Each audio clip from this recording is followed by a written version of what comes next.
আমরা যখনই বাংলাদেশের কথা ভাবি কিসের ছবি ভেসে ওঠে বলুন তো? সবুজ মাঠ, মানুষ আর তার সাথে অবিচ্ছেদ্যভাবে জড়িয়ে থাকা নদী। এই নদীগুলো কিন্তু শুধু পানির স্রোত না, এগুলোই আমাদের দেশের জীবন, আমাদের সংস্কৃতির স্পন্দন। চলুন আজ এই নদীর গল্পটা খুব সহজ করে শোনা যাক। আমি জানি অনেকেই হয়তো ভাবেন যে আরে বাবা এত এত নদী, কোনটা কোত্থেকে এলো, কোথায় গিয়ে মিশলো, এসব মনে রাখা তো প্রায় অসম্ভব একটা ব্যাপার। মাথাটা কেমন যেন গুলিয়ে যায়, তাই না? কিন্তু যদি বলি এই পুরো জটিল বিষয়টাকে বোঝার জন্য শুধু একটা সংখ্যাই যথেষ্ট, আর সেই ম্যাজিক সংখ্যাটা হল ৩। হ্যাঁ, একদম ঠিক শুনেছেন, মাত্র ৩। আজকের এই আলোচনায় আমরা দেখব কিভাবে মাত্র ৩টা সহজ সূত্রের মাধ্যমে বাংলাদেশের পুরো নদী ব্যবস্থাকে আমরা একেবারে আজীবনের জন্য মনে রাখতে পারি। তাহলে আর দেরি কেন, চলুন শুরু করা যাক। আমাদের এই নদীর গল্পের প্রথম রহস্যটা হলো এর প্রধান চরিত্রদের চিনে ফেলা। মানে শত শত নদীর কথা আপাতত ভুলে যান, শুধু মনে রাখুন এই ৩ জনকে। এরাই হলো আমাদের গল্পের আসল হিরো। আমাদের প্রথম চরিত্র হলো যমুনা। আচ্ছা, অনেকেই ব্রহ্মপুত্র আর যমুনা নিয়ে একটু দ্বিধায় পড়ে যান। ব্যাপারটা খুবই সোজা। বিশাল ব্রহ্মপুত্র নদ যখন বাংলাদেশে প্রবেশ করে তখন থেকেই এর নাম হয়ে যায় যমুনা। ব্যাস, একদম সিম্পল হিসাব। এরপর আসছে আমাদের দ্বিতীয় চরিত্র, পদ্মা। ঠিক যমুনার মতো একই ঘটনা। ভারতে যে নদীটার নাম গঙ্গা, বাংলাদেশে ঢোকার পরেই তার নাম হয়ে যায় পদ্মা। আর এই পদ্মা সোজা এগিয়ে গিয়ে তার বন্ধু যমুনার সাথে দেখা করে। আর আমাদের গল্পের শেষ এবং সবচেয়ে গুরুত্বপূর্ণ চরিত্র হল মেঘনা।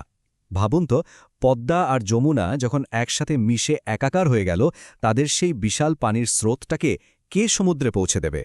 সেই কাজটাই করে মেঘনা। সে যেন এক দায়িত্ববান অভিভাবকের মতো সব জলরাশিকে বঙ্গোপসাগরের বুকে পৌঁছে দেয়। তাহলে পুরো ব্যাপারটা ঠিক কিভাবে ঘটছে?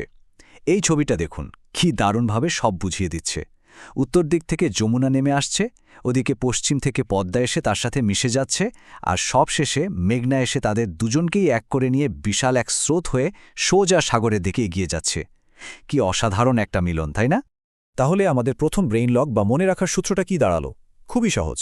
যখনই বাংলাদেশের কথা মনে হবে, মাথায় এটা গেঁথে নিন যে বাংলাদেশ মানেই হলো পদ্মা, যমুনা আর মেঘনার দেশ। এই ৩টা নাম মনে রাখতে পারলেই কিন্তু মূল গল্পটা আপনার হাতে মুঠোয় চলে এলো। আচ্ছা, প্রধান ৩ নদীর কথা তো আমরা জানলাম, কিন্তু মনে প্রশ্ন আসতেই পারে, বাকি শত শত নদীর কী হবে? এখানেই আসছে আমাদের দ্বিতীয় রহস্য। মজার ব্যাপার হল বাংলাদেশের সব ছোট বড় নদী আসলে এই ৪টি পরিবার বা নেটওয়ার্কের সদস্য। এই দেখুন সেই ৪টি পরিবার। প্রথমটা হলো ব্রহ্মপুত্র যমুনা ব্যবস্থা, যার প্রধান হল যমুনা। দ্বিতীয়টা হলো গঙ্গাপদ্ম ব্যবস্থা, যার নেতা হল পদ্মা। তৃতীয়টা হলো সুরমা মেঘনা ব্যবস্থা, যেটা আমাদের দেশের উত্তর পূর্বাঞ্চলে রয়েছে। আর একদম শেষে চতুর্থটা হলো চট্টগ্রাম অঞ্চলের পাহাড়ি নদীগুলোর একটা নিজস্ব ব্যবস্থা। আর এটা মনে রাখার জন্য আমাদের দ্বিতীয় ব্রেইন লকটা হলো এই। শুধু এই ৪টি জড়ির নাম মনে রাখলেই হবে: ব্রহ্মপুত্র যমুনা, গঙ্গা পদ্মা, সুরমা মেঘনা আর চট্টগ্রাম। ব্যাস, বাংলাদেশের সব নদী এই ৪টা পরিবারেরই কোনো না কোনোটার সদস্য, এর বাইরে কিছু নেই। বেশ, আমরা ৩টা প্রধান নদী আর ৪টা নদী পরিবারকে চিনে ফেলেছি। কিন্তু আমাদের শেষ এবং সবচেয়ে গুরুত্বপূর্ণ রহস্যটা হলো, এই নদীগুলো কেন বাংলাদেশের জন্য এতখানি গুরুত্বপূর্ণ?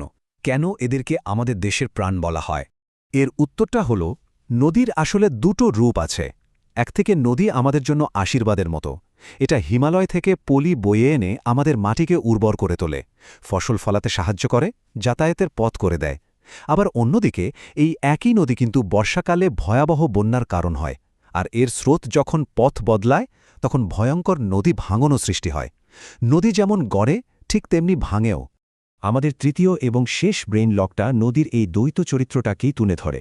ভালো করে মনে রাখুন, নদী পলি দিয়ে জমি বানায়, পানি বাড়িয়ে বন্যা আনে, আর পথ বদলে ভাঙন ঘটায়। এই একটা লাইনেই কিন্তু নদীর অবদান আর চ্যালেঞ্জ দুটোই মনে রাখা সম্ভব। মূল ৩টি রহস্য তো আমরা জেনেই গেলাম। এবার চলুন পরীক্ষার জন্য প্রায়ই আসে এমন আরও কয়েকটি গুরুত্বপূর্ণ নদীর নাম এক ঝলকে দেখে নিই, যাতে কোনো প্রশ্নই আমাদের অজানা না থাকে। দেখুন, উত্তরবঙ্গের কথা বললে তিস্তা নদীর নামটা খুব গুরুত্বপূর্ণ, যেটা আসলে যমুনা নদী ব্যবস্থারই একটা অংশ। আবার সিলেট অঞ্চলের কথা ভাবলেই সুরমা আর কুশিয়ারার নাম চলে আসে, যারা মেঘনা পরিবারের সদস্য। আর চট্টগ্রাম অঞ্চলে তো আছে কর্ণফুলী, সাঙ্গু এবং মাতামুহুরীর মতো পাহাড়ি নদী। এভাবে অঞ্চল ধরে মনে রাখলে দেখবেন এগুলো খুবই সহজ। পুরো আলোচনা তো শেষ, এবার সময় হয়েছে সব জ্ঞানকে মাত্র 10 সেকেন্ডের একটা প্যাকেজে নিয়ে আসার, যা আপনি আর জীবনেও ভুলবেন না। এই হলো সেই ফাইনাল সারসংক্ষেপ। শুধু এই একটা লাইন মনে রাখুন, বাংলাদেশের প্রধান নদী 3টি, পদ্মা, যমুনা, মেঘনা, আর নদী ব্যবস্থা 4টি, ব্রহ্মপুত্র যমুনা, গঙ্গা পদ্মা, সুরমা মেঘনা এবং চট্টগ্রাম। ব্যাস, বাংলাদেশের পুরো নদী ব্যবস্থা এখন আপনার নখদর্পণে। আজ আমরা বাংলাদেশের নদী ব্যবস্থার মূল কাঠামোটা জেনে নিলাম, কিন্তু প্রত্যেকটা নদীরই তো নিজস্ব একটা গল্প আছে। কোনো নদী দিয়ে হয়তো ইতিহাস বয়ে গেছে, কোনোটা দেশের অর্থনীতিকে গড়ে তুলেছে, আবার কোনোটা হয়তো আজও মানুষের কান্না বয়ে বাড়াচ্ছে। আপনারাই বলুন, পরের বার আমরা কোন নদীর এমন গভীর গল্পটা শুনতে চাই? তিস্তা, কর্ণফুলী নাকি অন্য কোনো নদী? একটু ভাবুন তো।